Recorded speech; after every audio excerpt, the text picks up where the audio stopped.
morning, students. This is your class 5 SST class. We have completed our 2 chapters. Now we have read the 3rd chapter.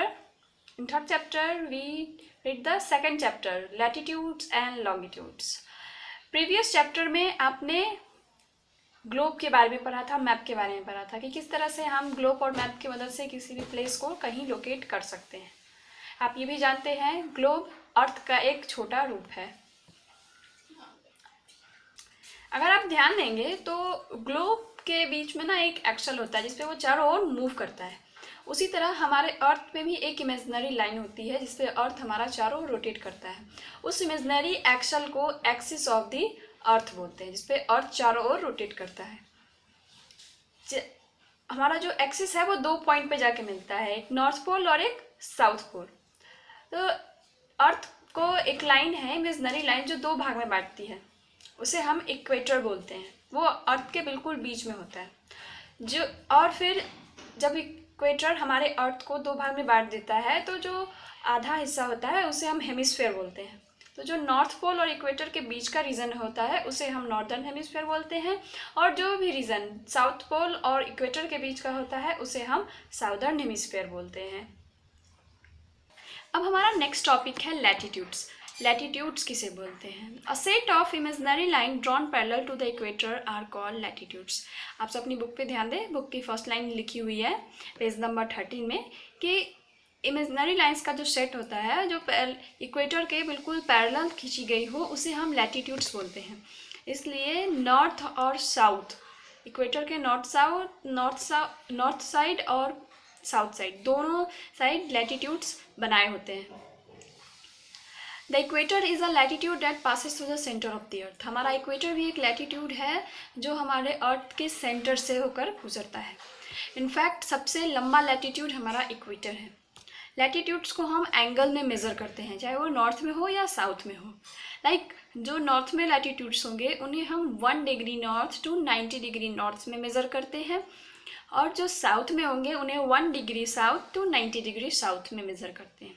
तो north में भी 90 latitudes हो गए and south में भी 90 latitudes हो गए, और हमारा इक्वेटर जो 0 डिग्री पे है वो खुद एक सबसे बड़ा लैटिट्यूड है, सबसे लंबा लैटिट्यूड। इसलिए टोटल नंबर ऑफ लैटिट्यूड्स हमारे अर्थ पे 181 है। आप ये ध्यान देंगे पिक्चर में भी, आप ध्यान देंगे कि आपके बुक्स में एक पिक्चर दिया हुआ है lines of latitude and longitude.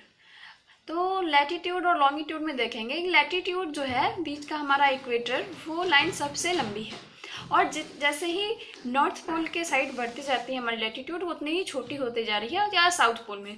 तो नॉर्थ पोल पे 90 डिग्री पे जाते जाते वो सर्कल नहीं रह जाती, सिर्फ एक पॉइंट के मुताबिक ही रह जाती है। उसे आप ध्यान से देखेंगे तो वो सिर्फ एक पॉइंट होता है, नॉर्थ पोल में भी और साउथ पोल में भी। Some important lines of latitude, हमारे कुछ लैटिट्यूड्स बहुत ज़्यादा इंपॉर्टेंट है, उनके नाम दिए हैं। जैसे पहला तो है इक्वेटर जो 0 डिग्री पे है। Then tropic of cancer 23.5 degree north में है। Tropic of Capricorn 23.5 degree south. The Arctic circle 66.5 degree north and the Antarctic circle 66.5 degree south. तो ये हमारे लैटिट्यूड्स हैं। अब है नेक्स्ट टॉपिक आपका लॉन्गिट्यूड। हमारा नेक्स्ट है लॉन्गिट्यूड्स। तो इमेजिनरी लाइंस जो नॉर्थ पोल से साउथ पोल की ओर खींची जाती है उसे हम मेरिडियंस ऑफ लॉन्गिट्यूड या जस्ट लॉन्गिट्यूड बोलते हैं।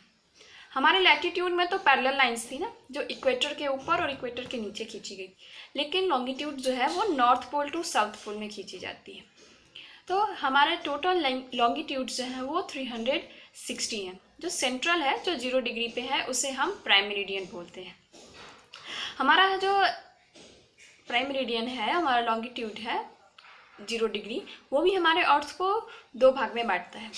पहले हमने लैटिट्यूड में पढ़ा था इक्वेटर हमारे अर्थ को 2 भाग में बांटता है, नॉर्दर्न और साउदर्न हेमिस्फीयर। तो उसमें तो इक्वेटर के अप एंड डाउन में पैरेलल लाइंस थी।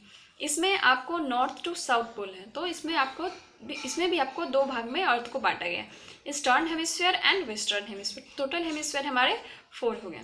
पहला northern hemisphere, southern hemisphere, eastern hemisphere and western hemisphere. Same latitudes में जैसे नॉर्थ साइड को हम लोग 1 degree and north to 90 degree north बोलते हैं। उसी तरह वेस्ट में 1 degree west to 180 degree west, and in east 100 east to 180 degree east बोलते हैं। Actually 180 degree west and 180 degree east refer to the same line of longitude, which is simply called 180 degree without the letter E or W। जैसा कि आपके book में लिखा है कि actual बात यह है कि 180 डिग्री ईस्ट या 180 डिग्री वेस्ट में जो है लॉन्गिट्यूड, उसे हम एक ही लाइन बोलते हैं, वो एक ही लाइन। इस तरह से सिंपली उसे हम 180 डिग्री ही बोलते हैं विदाउट E और W के यूज़ के। तो इस लाइन को हम लोग इंटरनेशनल डेट लाइन भी बोलते हैं। अब फैक्ट फाइल दिया है, in 1884 it was decided to fix Greenwich a place near London. 1884 में कुछ डिसाइड किया गया कि ग्रीनविच को एक प्लेस पे फिक्स करेंगे जो लंदन के नियर है, at the starting point for numbering meridians. Meridians को स्टार्ट करने के लिए उसको पॉइंट बनाया गया। The meridian that passed through Greenwich was marked as 0 degree. Starting करना था लॉन्गिट्यूड्स का, तो इसे हम 0 डिग्री से स्टार्ट किया, and the name prime meridian, और इसे हमने क्या नाम दिया, prime meridian. Unlike the latitudes and longitudes do not run parallel to each other। Latitudes तो पैरेलल लाइंस थी, लेकिन लॉन्गिट्यूड्स आपकी पैरेलल लाइंस नहीं होती हैं, but meet to the at the north pole and the south pole. लेकिन ये north pole से साउथ पोल में जाकर मिलती है। The distance between two longitudes is greatest at the equator. हमारे तो वो लॉन्गिट्यूड्स का जो डिस्टेंस होता है ना, वो हमारे इक्वेटर पे आकर सबसे ज़्यादा हो जाता है, क्योंकि वो नॉर्थ पोल पे जाता है कम हो जाता है, और साउथ पोल पे आता है तो वो कम हो जाता है। लेकिन बीच में इक्वेटर का जो है वो डिस्टेंस बहुत ही ज़्यादा होता है। सो आज के लिए इतना ही। अब हम इसके next topic geographical grade, longitude and time, ये सब नेक्स्ट क्लास में पढ़ेंगे। अगर कोई प्रॉब्लम है तो आप कमेंट बॉक्स में जाकर पूछ सकते हैं। Thank you.